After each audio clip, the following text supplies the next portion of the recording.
नमस्कार। मैं Shashi Prabha Saraswat, associate professor Hindi, Shri Kalyan राजकीय कन्या महाविद्यालय सीकर। प्रिय विद्यार्थियों, सुप्रभात। आज के अध्ययन का विषय है कवि मुक्तिबोध। मुक्तिबोध जी की सुप्रसिद्ध कविता जन जन का चेहरा एक। पिछले वीडियो में भी हम इसी कविता को कर रहे थे, उसी क्रम को आगे बढ़ा रहे हैं और अगला अवतरण करने जा रहे हैं। पद्यांश निम्नानुसार है। दुनिया के हिस्सों में चारों ओर जन जन का युद्ध एक, मस्तक की महिमा व अंतर की उष्मा से उठती है ज्वाला अति क्रुद्ध एक, संग्राम का घोष एक, जीवन का संतोष एक, क्रांति का निर्माण का विजय का सहरा एक, चाहे जिस देश प्रांतपुर का हो जन जन का चेहरा एक। और जाने क्यों मुझे लगता है कि ऐसा ही अकेला नील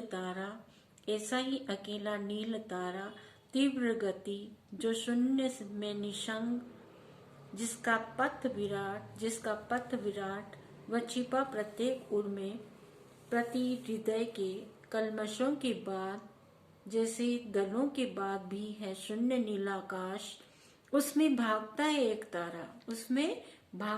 तारा जो कि अपने ही प्रगति पथ का सहारा, जो कि अपना ही स्वयं बन चला चित्र, भीतिहीन विराट पुत्र। इसलिए प्रत्येक मनु के पुत्र पर विश्वास करना चाहता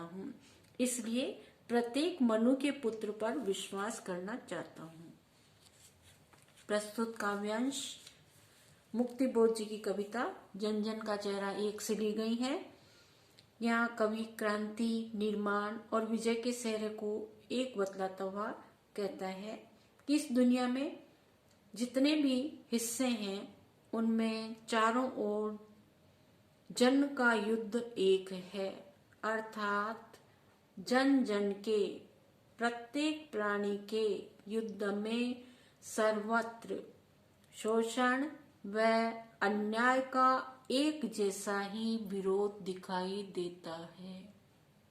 दुनिया के किसी भी कोने में चले जाओ, हर जगह हर प्राणी का, प्रत्येक व्यक्ति का युद्ध का विषय शोषण और अन्याय के विरुद्ध आवाज उठाना दिखाई देता है।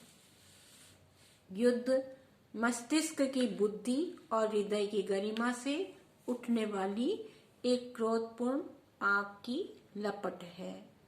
युद्ध का घोष भी एक है। फिर कवि कहते हैं कि जीवन में संतोष प्राप्ति भी सबकी एक जैसी है। युद्ध का विजय घोष भी एक जैसा ही है और संतोष प्राप्ति भी सबकी एक जैसी है, चाहे वह किसी भी प्रांत का पुर का क्यों न हो, सबका समान संतोष है। अर्थात क्रांति, युद्ध, शांति व संतोष सब कुछ एक है। क्रांति, निर्माण, विजय का श्रेय जिस पुरुष या देश को जाता है उसका सेहरा भी एक जैसा ही है। कवि कहते हैं कि इस प्रकार से व्यक्ति चाहे जिस देश, प्रांत या नगर का क्यों न हो, प्रत्येक व्यक्ति का चेहरा एक जैसा ही है। आगे कवि कहते हैं, मुक्तिबोध जी कहते हैं, मुझे लगता है कि ऐसा ही अकेला नील तारा तीव्र गति जो शून्य में निशंग, जिसका पथ विराट व छिपा प्रत्येक उर में, जिस प्रकार आकाश का नीला तारा आकाश में उदित होता है और अस्त हो जाता है, जिस भांति आकाश में नीले रंग का नील तारा उदित होता है और अस्त हो जाता है, कभी वह ग्रहण का शिकार होता है और व्योम का वह राही चला जाता है। ठीक उसी प्रकार से कवि मुक्तिबोध जी को भी ऐसा ही लगता है कि न जाने क्यों मुझे बार बार ऐसा प्रतीत होता है कि ऐसा ही एक नील तारा तीव्र गति से, जो कि अंतरिक्ष में अकेला है और जिसका पथ विराट है, वह प्रत्येक मनुष्य के हृदय में छिपा हुआ है। दूसरे शब्दों में कह सकते हैं कि आज प्रत्येक व्यक्ति अपनों के साथ रहकर भी एकाकी जीवन जी रहा है। उसका लक्ष्य निश्चित नहीं है, जीवन पथ विराट है, वह अपनों से ही कटा कटा रहता है और निर्वासन की पीड़ा भोग रहा है। अगणित प्रश्न उसके मन और हृदय में जन्म लेते रहते हैं, किंतु किसी का भी समाधान, निराकरण उसके पास नहीं है। हर एक के हृदय में, प्रत्येक व्यक्ति के हृदय में एक जैसी पीड़ा है, वेदना एक समान है, दुख एक जैसा है, निसंगता का बोध एक जैसा है, अकेलापन सबका एक जैसा है। जिस प्रकार बादलों के बाद भी शून्य में नीलाकाश होता है, ठीक उसी प्रकार आज के व्यक्ति की पीड़ा भी असीम है, अपार है। वह अपनी ही पीड़ाओं के चक्रव्यूह में फंसा रहता है, किंतु उससे निकलने का रास्ता उससे नहीं दिखाई देता। कि पीड़ाओं के चक्रव्यूह में तो फंसा रहता है, अब इस जाल से कैसे निकला जाए यह मार्ग वह नहीं जानता। तो दुनिया में जहाँ कहीं जिस हिस्से में लोग रह रहे हैं, हर व्यक्ति की पीड़ाएं, संग्राम, दुख, दर्द, सुख, संतोष सब एक जैसे हैं। एक जैसा ही एकाकीपन है। समूह के बीच रहते हुए भी अपने आप को वे अकेले महसूस कर रहे हैं। अपनी समस्याओं का बंटवारा वे एक दूसरे के सामने नहीं करते और न ही उन्हें कोई समाधान मिल पाता है, अकेले ही जूझते रहते हैं। जैसे शून्य आकाश में एक तारा भागता हुआ दिखाई देता है, उसी प्रकार से आज के व्यक्ति को अपने हृदय में हर समय एक नया पीड़ा का बोध होता दिखाई देता है। जिस प्रगति के पथ पर नील तारा जाता है, वह वहां अपना सहारा स्वयं ही होता है।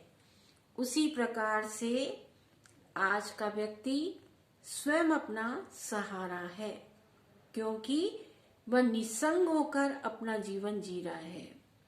दूसरों के साथ रहकर भी वह अकेला है, एकाकी है।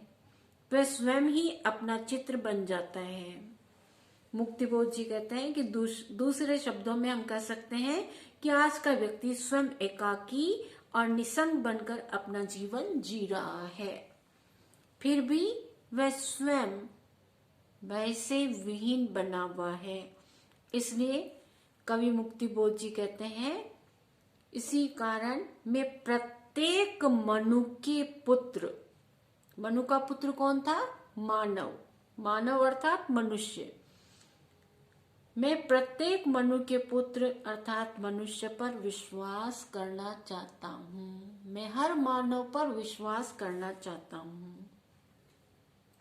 विशेष टिप्पणी के अंतर्गत आप निम्न बिंदु अंकित करेंगे कि इसमें उपमा एवं अनुप्रास अलंकारों का प्रयोग किया गया है। इसकी भाषा साहित्यिक खड़ी बोली है। भाषा बहुत ही सरल है, प्रवाहमयी है। सुनते ही, कविता को सुनते ही अर्थ समझ में आने लगता है। कवि ने दूर तारे के माध्यम से आज के व्यक्ति की अकेलेपन, एकाकीपन की ओर दृष्टि डाली है। आज का व्यक्ति अपने लोगों के साथ रहकर भी अकेला है। वह निरुद्देश्य भटकता रहता है, उसे अपना लक्ष्य दिखाई ही नहीं देता है। बहुत बहुत धन्यवाद।